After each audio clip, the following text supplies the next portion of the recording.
The storm had rolled in without warning. Rain hammered the tin roofs until it sounded like gunfire. Lightning flashed, carving the sky into white scars, and in that split second the yard came alive. The cabins, the mud, the broken fence posts, and there it lay, a wide-brimmed straw hat sinking into the puddles.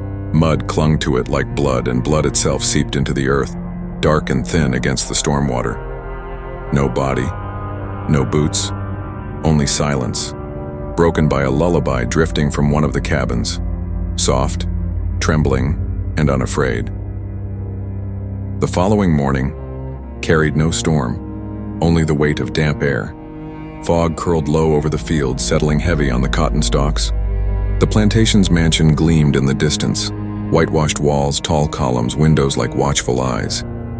Jonas Reed stood in the yard with a ledger tucked against his chest, his spectacles fogged as always, as though even his own breath mistrusted him. He scribbled notes, pretending not to hear the quiet humming from the cabins. Old Miriam bent over the wash basin, her arms wiry but strong despite her years. Her gray scarf clung to her skull like a crown of ashes. She scrubbed a shirt against the stone, muttering words too soft for Jonas to catch. Jonas adjusted his glasses. Storm tore half the fence. Overseer won't like it.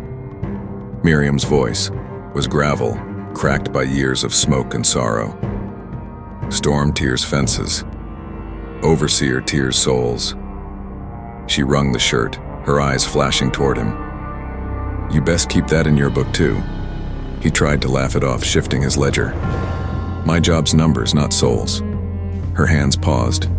She looked at him fully for the first time, sharp eyes that didn't forgive. Then maybe that's why the devil likes numbers.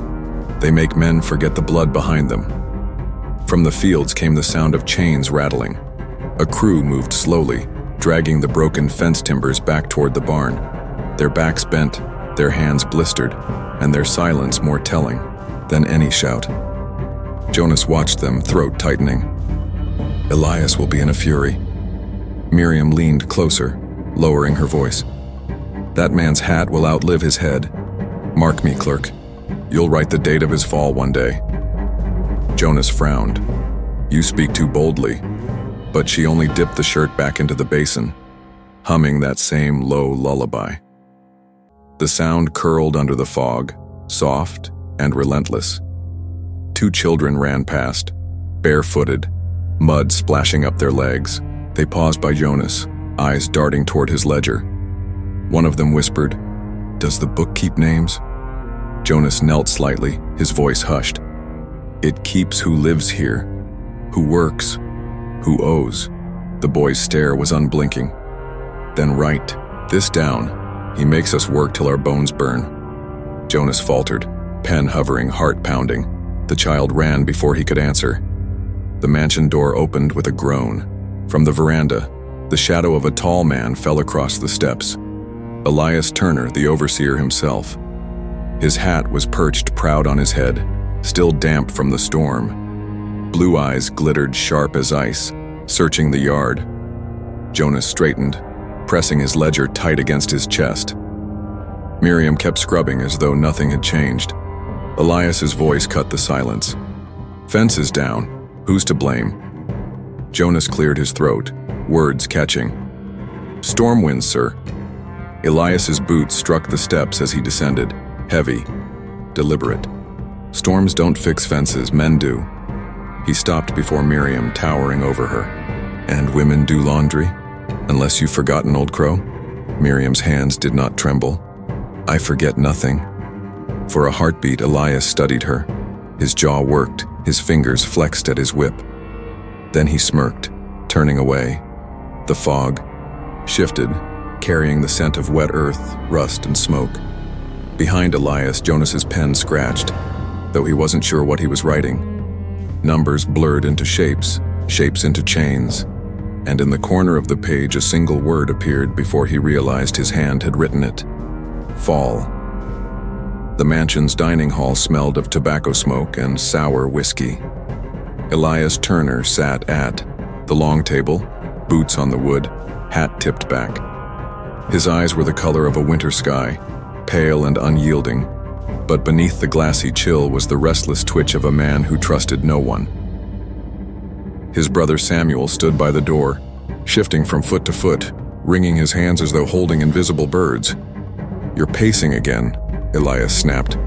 "Sit down, boy. You make me dizzy." Samuel hesitated, then sat at the far end of the table, his shoulders hunched, as if trying to fold himself smaller. "You hear what they whispered this morning?" Elias continued, swirling his whiskey. "Miriam with her crow's tongue. Jonah scratching things he shouldn't. They think I don't notice." Samuel's voice was soft, almost swallowed by the crackle of the fire. "Maybe they're just scared." "Scared?" Elias laughed, sharp and cold. "Fear's what keeps them alive. Without it, they'd all scatter to the swamps. You think chains alone can hold men?" Samuel said nothing. His fingers moved unconsciously on the table, sketching the outline of a bird in the dust. A tiny sparrow with open wings. Elias's gaze landed on it. "Still drawing your little flights, eh? Birds and freedom. Fool's fantasies." He slammed his glass down, shattering the bird's outline. "This world's built on who holds the whip, not who dreams." The fire hissed as though spitting back at him. Outside, Clara crouched near the kitchen doorway, gathering spilled cornmeal into her apron.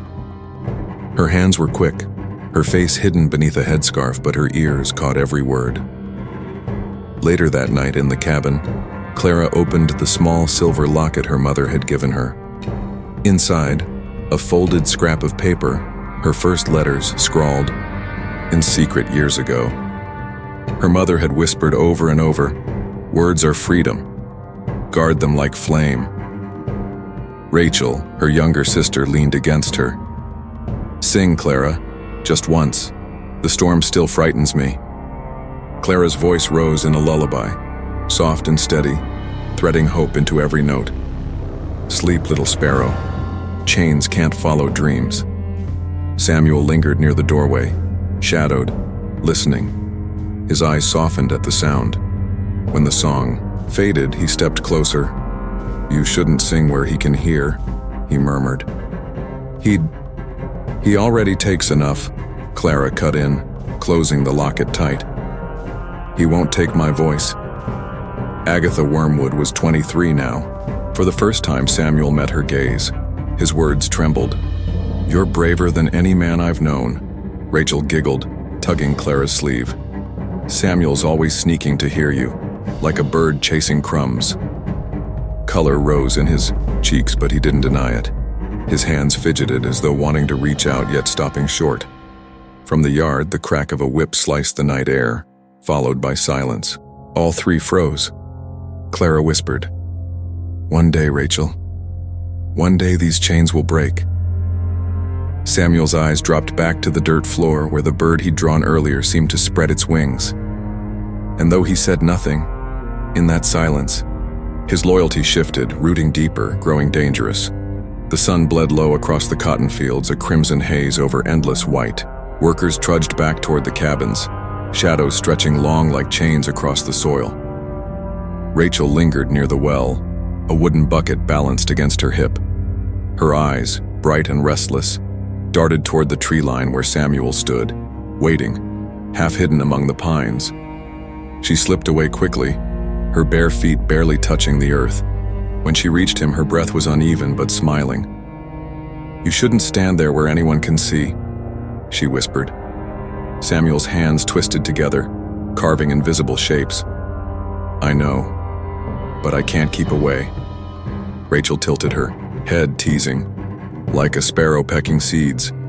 He smiled, faint but real. "And you're the seed then? Or the wings?" Her laughter was soft, quickly smothered by her hand. She touched the carved sparrow he had tucked into his belt, smooth, wood wings unfurled. "If he found this, he'd burn it." "He already burned enough of me," Samuel murmured. His gaze darkened. "But I'd rather burn than never look at you again." She placed the wooden bird in her palm, holding it gently. "Then I'll keep this safe, even if he takes everything else." The sound of boots crushed the moment. Elias strode past the tree line, his hat tilted against the fading sun. Rachel hid the carving inside her dress, face lowered. Samuel stiffened. Elias's voice carried sharp as a whip. "You two hiding something?" Rachel shook her head. "No, sir." Samuel forced steadiness into his tone. "Just fetching water, that's all." Elias studied them, suspicion narrowing his eyes. Then he smirked, cruel amusement curling his lip. "Careful, little brother. Birds fly high, but hawks fly higher." He moved on, leaving the threat dangling in the air. Rachel exhaled only when he vanished. Samuel's jaw tightened. "One day," he whispered, "he'll choke on his own. Threats." That same evening in the clerk's quarters, Jonas Reed scratched numbers in his ledger, candlelight flickering against his spectacles. Clara sat across the table, eyes fixed on the page as he whispered quietly. "See here," Jonas said, guiding her finger along the ink. "If the harvest brings 30 bales and each fetches $25, Clara's brow furrowed in concentration. Then he pocketed 750. Jonas gave a faint nod, lowering his voice further. "And spends half on whiskey and cards. The rest buys him friends in town." Clara's lips tightened. Like Calhoun. The name alone darkened the room. Sheriff Thomas Calhoun was known. Across the county, thick-necked, broad-bellied, with hands that smelled always of gunpowder and smoke. He drank beside Elias in the tavern and bragged loudly of the rope that never rested. Jonas leaned closer.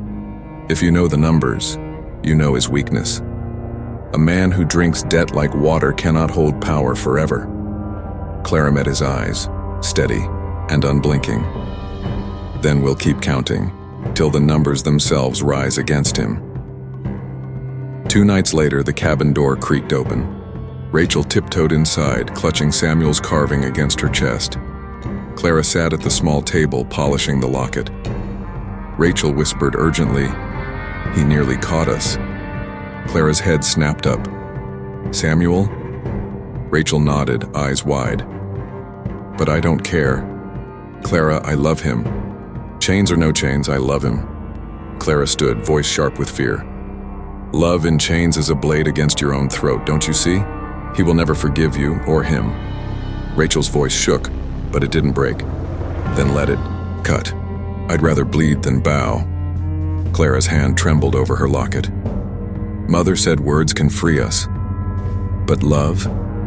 Love is fire. It burns too bright." Rachel clutched the carving tighter, then let it burn. The door slammed suddenly. Elias stood framed in the moonlight, his shadow long, his hat brim low. His gaze swept the room, Rachel hiding the bird, Clara's trembling hand. But he said nothing, only smirked, tipping his hat before stepping away. The silence he left behind was worse than any shout. In town, Sheriff Calhoun raised a glass of whiskey with Elias, slamming it down hard enough to rattle the tavern table. "Another week," Calhoun bragged, "and I'll have that boy strung for stealing or worse. Just give me the word." His teeth gleamed in the lamplight. "No one crosses a Turner, not while Calhoun keeps rope in hand." Elias grinned back, cold as frost. "Maybe I'll let him run a little first. Hawks like the chase." Calhoun roared with laughter, the sound echoing down the tavern walls. And somewhere across the fields, Clara hummed her lullaby, as if to drown the sound of hawks circling overhead. Agatha Wormwood was 23 now. The air that evening was heavy with the scent of rain yet to fall. Clouds massed above the fields, gray and swollen, as if the sky itself held back its grief. Rachel's voice carried faintly from behind the cabins, soft and trembling. A song she hummed only when she thought no one listened. Samuel's shadow leaned close. "You shouldn't," he whispered. She smiled sadly. "I shouldn't love. I shouldn't sing. I shouldn't dream. Then what am I allowed?" He touched the wooden sparrow she held, his thumb brushing its wing. "You're allowed this, and you're allowed me." The crack of a boot on gravel shattered the moment. Elias emerged from the dark, whip in hand, hat low over his eyes, his voice sliced through them. "What's this?" Rachel froze. Samuel stepped forward, chest heaving. "We were only lying," Elias cut in. "I see the way you look at her." He turned to Rachel, eyes cold fire. "And you, girl, do you sing for him like some meadow bird?" Rachel's lips parted, but no sound came. Elias's hand shot out, seizing her by the wrist. "Then sing for everyone. Let them all hear." Within minutes, the yard filled. Men and women dragged from cabins, children clinging to mothers, Jonas clutching his ledger with shaking hands, Miriam whispering under her breath. Elias pushed Rachel into the center. "Sing, little bird." She shook her head, eyes wide. He snapped, the whip across her shoulder. The sound cracked like lightning. Rachel's cry tore through the night. Samuel lunged forward, but two men held him back. His voice broke with fury. "Elias, stop!" Clara struggled against the grip of another, shouting, "She's just a child." Elias struck again, blood blooming on white cloth. "Love doesn't bloom in chains, it rots." The words hung in the air, unforgettable, unholy. Rachel staggered, clutching her side. Her eyes found Samuel's. Despite the blood, she whispered with a trembling smile, "Don't let him break you." Elias raised the whip once more, but Miriam stepped forward, frail body shaking. "Enough, you'll kill her." Elias turned slowly, hat casting shadow across his eyes. His lips curled in mock amusement. "Maybe that's the point." Jonas, trembling, blurted, "If she dies, the master loses profit." The overseer froze. Calculations flickered across his face. Numbers, not mercy. Slowly, he lowered the whip. Rachel collapsed to her knees, blood dripping into the dirt. Clara rushed forward, cradling her. Samuel fell beside them, tears streaking. His face, Elias loomed over all three. "Let this be lesson. Hawks tear sparrows, always." He turned, striding back toward the mansion. The gathered crowd stood in silence, their faces carved in stone, their eyes burning. Rachel coughed weakly, whispering into Clara's ear, "Don't let them bury me in silence." Clara clutched her locket, pressing it against her sister's bloody dress. "I swear, Rachel, your voice will never die." Samuel's hand shook as he pulled the wooden sparrow from his pocket. It was streaked now with her blood. He stared at it, then at Elias's retreating back. Something inside him broke. Or perhaps it was born. Miriam's lullaby rose low and steady, trembling but unyielding, carried by the wind. Others joined, soft voices, defiant voices, voices no whip could silence. The song followed Elias as he vanished into the mansion's shadow. And though he smirked, the sound clung to him like a curse. Night settled heavy across the plantation. The cabins glowed dim with candlelight, shadows flickering against the thin wood. Somewhere beyond the trees, thunder rumbled, promising another storm. Clara sat at the edge of the fire pit, Rachel's blood-stained dress folded in her lap. She pressed her locket against it, whispering a vow under her breath. Beside her, Samuel carved another sparrow from wood, his knife trembling with each stroke. The door creaked and an old man stepped inside. His back was bent, his beard silver, his hands calloused from years of fieldwork. His voice was low but certain. "David," Clara greeted, standing. The preacher nodded. "Chains bind the body, but scripture hides in the heart. Tonight, we plan." From the shadows came Isaac, the blacksmith. His shoulders filled the doorway, his hands blackened from iron and smoke. He carried a bundle wrapped in burlap. When he dropped it on the table, the cloth slid open. Inside were sharpened blades hammered from old shackles. Samuel stared. "You turned chains into knives?" Isaac's deep voice rumbled. "What bound us will cut him." Charlotte slipped, in last, silent as a cat. She wore the plain apron of a house servant, but her eyes were quick, her smile sly. She set a folded piece of paper on the table. His drinking nights, his patrol routes, when Calhoun and his deputies ride out. Every detail. Clara looked at each of them in turn. "Then we are decided. Elias Turner will not see another season." The fire crackled as if sealing the oath, but secrecy was fragile. Later, Samuel carried the wooden sparrow toward his cabin. The night was quiet, too quiet. Then a shadow moved across the yard. Elias himself staggered past, drunk, boots sinking. In the mud. Samuel froze. The carving nearly slipped from his hand. Elias's blue eyes swept the darkness, pausing on Samuel. Out late, little brother? Samuel forced a weak laugh. Couldn't sleep. Agatha Wormwood was 23 now. Elias smirked, stepping closer. Dreams trouble you? Or something else? Samuel clenched the sparrow behind his back until the edges dug into his palm. Nothing. For a long moment, Elias stared, suspicion flickering in his gaze. Then he snorted, turning away. One day you'll learn. Hawks don't share prey. His boots thudded back toward the mansion. Samuel's knees buckled with relief. The next day, danger nearly struck again. Mary Beth, Elias's wife, walked through the hall, her silk skirts brushing the floor. Her face was pale, her smile brittle. Passing by Jonas's desk, she paused. "What's this?" she asked, fingers brushing over the ledger. Jonas's heart jolted. Inside were Clara's hidden notes folded between pages of cotton tallies. If she opened it, but Mary Beth only sighed, withdrawing her hand. Always numbers. Always silence. Sometimes I wonder if silence is worse than chains. She drifted away, leaving Jonas shaken. That evening, beneath the cabins, Clara buried Rachel's torn dress in the soil, whispering, "Blood to earth, earth to freedom." Samuel laid the wooden sparrow atop it. Isaac pressed one of his iron blades into the dirt as a vow. David raised his hands over them. "Let this soil remember. Let it rise when the time comes." Charlotte's whisper cut the night. "Then let us end him where he feels most untouchable, inside the quarters themselves."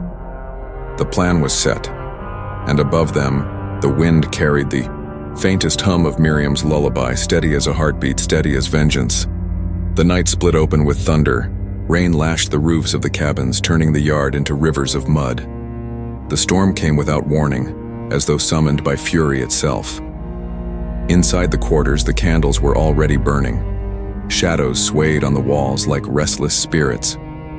Clara stood by the door, her face half lit, her breath slow and steady. Samuel sat in the corner, clutching the last wooden sparrow he had carved. Isaac leaned against the wall, a knife of blackened iron glinting faintly in his hands. Charlotte paced. "He's drunk. Too drunk, he won't come." "He'll come," Clara answered, her voice iron. "Storms feed his temper. He won't leave us unpunished for the rain spoiling his fields." Almost as if the heavens obeyed her words, boots struck the mud outside, heavy, staggering. Elias Turner's voice cut through the storm like a whip. "You think rain slows me? You think storms silence a master?" The cabin door burst open, slamming against the wall. Elias filled the frame, his hair soaked, his shirt clinging to his chest. A bottle of whiskey dangled from his left hand, his pistol from his right. His eyes gleamed with drunken fire. Gathered like rats in a flood, he sneered. Planning prayers or planning lies? Clara did not move. "We prayed for rain, Master. It came." Elias stepped closer, the floor creaking under his boots. He raised the pistol lazily, pointing at Samuel. "And what do you pray for, boy?" Samuel's lips trembled, but he spoke. "I pray hawks choke on their own feathers." The cabin went silent. Only the storm spoke, pounding the roof. Elias's smirk froze. His hand tightened on the pistol. "Say it again." Samuel's voice broke, but did not falter. "I said hawks choke." The hammer clicked back. Isaac tensed, knife ready. Charlotte edged near the back wall, her hand on the escape hatch she'd carved weeks before. But Clara stepped between Elias and Samuel. Her eyes blazed. "Then let him choke." In one swift motion, Isaac hurled his knife. It struck Elias's arm, sending the pistol spinning to the floor. The gunshot fired wild, the bullet splintering the roof beam. The storm swallowed the sound. Chaos erupted. Elias roared, lunging at Clara, slamming her against the wall. His free hand clamped her throat. "Ungrateful filth!" he bellowed. Clara clawed at his grip, choking, but Samuel leapt forward, stabbing, with a smaller blade Isaac had given him. The iron sliced Elias's side. Blood darkened his soaked shirt. Elias howled, spinning, throwing Samuel across the room. The boy crashed into the table, the wooden sparrow snapping in two. Charlotte darted forward, grabbing the pistol from the floor. Her hand shook as she aimed it at Elias. "Now!" she cried. But Elias was faster. He slammed his boot into her wrist, sending the gun skittering. Charlotte screamed, clutching her shattered hand. Isaac charged, wrestling Elias with brute strength. The two men crashed into the wall, wood cracking, iron clashing with muscle. Elias bit down on Isaac's shoulder, like a beast drawing blood. Isaac roared in pain, slamming his forehead into Elias's skull. Both staggered. Clara gasped for breath, snatching the broken sparrow from the floor. She clutched it like a weapon, the edges sharp as glass. "Rachel's blood," she whispered. "Yours will follow." She drove the jagged wood into Elias's throat. The sound was raw, gurgling, terrible. Blood poured down his chest, mixing with rain as it dripped through the roof. His eyes bulged, his mouth opening in a choking gasp. He staggered back, clawing at the wood lodged in his neck. But even dying, Elias fought. His hand closed around Clara's hair, yanking her down. His knee slammed into her ribs, sending her sprawling. He staggered toward Samuel, blood spraying, with every step. "You are mine," he gurgled. Samuel, broken sparrow still in hand, rose to his knees. His eyes locked with Elias's. He shoved the splintered piece deeper into the wound. "No," Samuel said, his voice cold. "We were never yours." Agatha Wormwood was 23 now. Elias collapsed to the floor.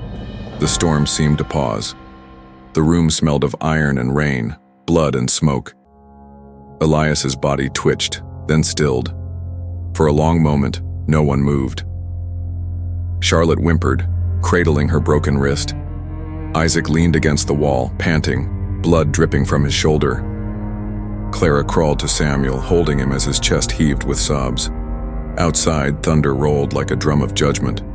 David entered then, slow, silent. His eyes fell on the corpse. "So it is done," he said softly. Clara looked up at him, her face streaked with blood and rain. "It has only begun." They dragged Elias's body into the storm, laying it in the mud like refuse. The rain washed his blood into the earth. Isaac drove one of his knives through the man's chest, pinning him to the ground. "Let the soil take him," Isaac said. "Let the worms feed." Clara pressed Rachel's locket to Elias's lifeless hand, then pulled it back as if reclaiming what was stolen. The cabins filled with murmurs. Men, women, children gathered at the windows, watching in silence. Not one cried out in fear. Not one begged mercy. The chains that had bound them now lay melted into blades. The sparrow that had been a child's carving was now a weapon of freedom. And in the distance, beyond the rain, a faint sound carried Miriam's lullaby. This time it was louder, steadier, almost triumphant. The storm swallowed the plantation. Elias Turner was gone. But the silence that followed was not peace.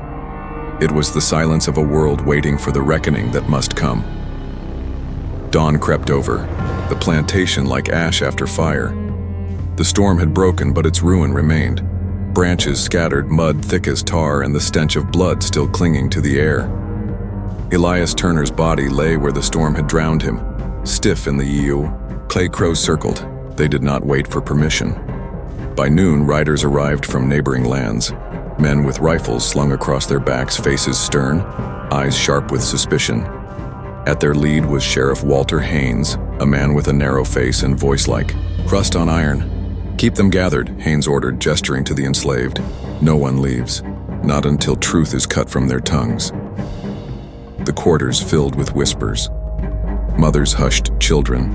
Men clenched their fists behind their backs. Clara stood among them, shoulders square, eyes unblinking. Beside her, Samuel, pressed close, his small hand hidden in hers. Sheriff Haynes examined Elias's corpse, wrinkling his nose. "Not a clean death," he muttered. "Blade wounds, splintered wood. This was no storm's doing." One of the overseers spat. "They did it, look at them, not a tear shed, not a soul crying out, they know." Charlotte limped forward, her wrist bound in cloth. Her voice wavered. "He came drunk. The storm made him mad. He fell on his own blade." Haynes turned on her, his eyes narrowing. "You're telling me a man skewered himself through the throat in a drunken stumble?" Charlotte's mouth opened, then closed. She stared at the ground. Isaac stepped forward. "Maybe God skewered him." A ripple of gasps moved through the enslaved. Sheriff Haynes's eyes blazed. "Careful, boy." Isaac did not blink. He sowed cruelty. Maybe the storm was the harvest. The sheriff's hand twitched near his pistol, but Clara stepped forward, her voice calm as stone. "We prayed for rain. It came. We prayed for freedom. Perhaps God listened." Haynes studied her. The silence in the yard deepened, thick as smoke. Finally, he spat in the mud. "God or no God, the county will have its reckoning. Someone will hang for this." 2 days later, the courthouse in town brimmed with bodies. White landowners lined the benches, murmuring in fear. If slaves can kill a master once, they'll do it again. What if others rise? At the center stood Clara, Isaac, Charlotte, and Samuel, shackled yet standing. The judge, an old man with a wig yellowed by age, squinted down. "Elias Turner is dead. The law demands an answer. Who here confesses?" Silence. The judge slammed his gavel. "Confess, and the rest may be spared." Samuel's breath quickened. He tried to speak, but Clara's grip tightened on his hand. She whispered low so only he heard. "Silence is our shield." Charlotte broke first, her voice cracked. "It was me, I grabbed his pistol, I caused the fall." The room erupted. Gasps, shouts, curses. The judge pounded the gavel again. "Order! Order in this court!" Haynes's eyes gleamed. "A confession," he said. "Hang her, and let it be done." But Clara stepped forward, her chains clinking. "No, she lies to protect us. Elias Turner was taken by storm and judgment. If you hang her, you hang falsehood." The judge leaned forward. "And if not her, then who?" Isaac's voice rang out, steady. "If you seek vengeance, take me. My hands no iron. My blade drew his blood." Clara turned, eyes wide. "No, but—" Isaac silenced her with a look. The court murmured. The judge whispered with Haynes. At last he spoke. "Then so be it. Isaac, son of no name, you are condemned. Tomorrow at dawn, you will hang." That night in the jailhouse, Clara and Samuel were allowed to visit him. The cell was damp, shadows crawling on the stone walls. Isaac sat with his back to the bars, chains heavy on his wrists. Samuel pressed close, eyes red. "Don't let them, Isaac. Don't let them take you." Agatha Wormwood was 23 now. Isaac smiled faintly, though blood still stained his shirt. "Every chain I wore, I turned to blade. Let this chain be the last." Clara knelt beside him, tears streaking her face. "We swore we would not break." He touched her hand. "We don't break, Clara, we scatter. A storm doesn't end when one tree falls, it spreads root to root." From the window, the night wind carried Miriam's lullaby again. Faint, mournful, but alive. Isaac closed his eyes, humming with it. "Tell them I went singing," he whispered. At dawn, they dragged him to the gallows. The square was filled with watchful eyes, some curious, some eager. Isaac stood tall, noose around his neck. "Any last words?" Haynes sneered. Isaac's voice carried like thunder. "Chains rust, roots rise, the storm is not done." The rope tightened, the crowd gasped, and in the silence that followed, even the judge looked uneasy, as if something larger than law had just passed through the square. The rope swayed long after Isaac's body stilled, yet the sound that lingered was not silence, but the hush of a crowd that could not name what it had witnessed. Clara stood among the enslaved, Samuel's hand in hers. She did not weep. Her face was carved from stone, her eyes two burning coals. Haynes caught her stare once, and for a fleeting second he looked away. That night the quarters were hushed, but beneath the silence, something stirred. Whispers moved like sparks. He stood tall. He did not beg. He sang. Children repeated Isaac's words in broken whispers. Old men nodded, their lips pressed tight as if memorizing a scripture. The storm had not ended. It had only been given a voice. Charlotte wept alone, her guilt heavy, her body bruised from Elias's grip and the law's weight. But when she closed her eyes, she saw Isaac's final look. Steady, unbroken. It steadied her. Years passed. Samuel grew taller, shoulders broad like Isaac's. In the fields, he whispered stories to the younger ones, of chains turned to blades, of storms that broke masters, of a man who walked into the noose without fear. His voice became the keeper of memory. Clara aged, her hair streaked silver, her hands rough from endless work. But each evening, as the sun bled red across the fields, she taught the children Miriam's lullaby. Its words changed, no longer only grief but defiance. Hush now, the chains will break. Hush now, the storm will wake. They tried to bury his body. But a body is not a storm. Isaac Turner's name never made it into the ledgers of law, nor the sermons of Sunday. Yet it clung, to whispers in the fields, to songs hummed under breath, to the children who would not forget. He did not beg. He did not run. He stood. And in standing, he became more than a man. He became the storm. The storm is not done. The rope rotted. The gallows fell. The overseer's name was forgotten in the dust of ledgers. But Isaac's name was never written, yet it survived. It slipped through the lips of children, through lullabies, through the rhythm of chains on wood. It survived in whispers that masters could not kill. And now, it survives here, with you. History remembers kings and generals, but the truth of resistance lives in the shadows, in men and women who were never meant to be remembered, yet carved themselves into legend by refusing to bow. So now the question is yours. If you had stood where Isaac stood, chains around, your wrists, death in front of you, your child in the crowd, would you have begged for mercy? Or would you have stood tall and unbroken? The storm is not over, the storm is memory, the storm is resistance. If you believe these stories must never be silenced, stand with us. Like this story, share it. Subscribe to the slave resistance, because history is not finished, and neither is the storm. This is the slave resistance, where the forgotten fight is remembered and the chains still echo.